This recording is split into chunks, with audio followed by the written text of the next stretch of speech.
गर्मियों का मौसम शुरू होते ही वडोदरा शहर के विभिन्न इलाकों में से पानी की समस्या के मद्देनजर आवाज़ें उठने लगी है। तब आपको बता दें कि रोज़ाना ही ऐसी खबरें सामने आती रहती है।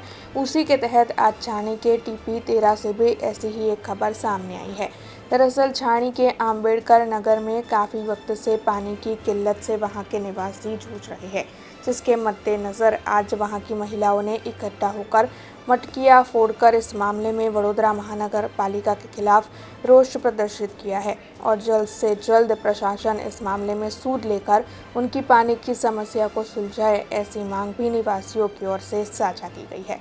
ટીપી 13 છાણી જકાત નાકા આંબેડકર અમે 1994 થી અહીંયા રહીએ છીએ। પહેલા તો અમે કુવાએ પાણી ભરવા જતા હતા, પણ જ્યારે આ કોર્પોરેશનનું પાણી આવ્યું છેલ્લા 6 મહિનાથી અમને પાણીની તકલીફ છે। ટેન્કર મંગાવીએ એ બી પીવાનું નહીં હોતું, વાપરવાનું હોય। પીવાનું પાણી ભરવા માટે અમારે દૂર દૂર જવું પડે, સોસાયટીમાં બંગલામાં જવું પડે।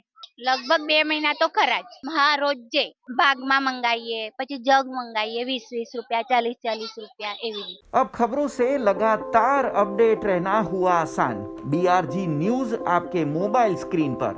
आज ही BRG न्यूज की mobile app Google play store और ऐप स्टोर से डाउनलोड करें और खबरों से लगातार जुड़े रहें।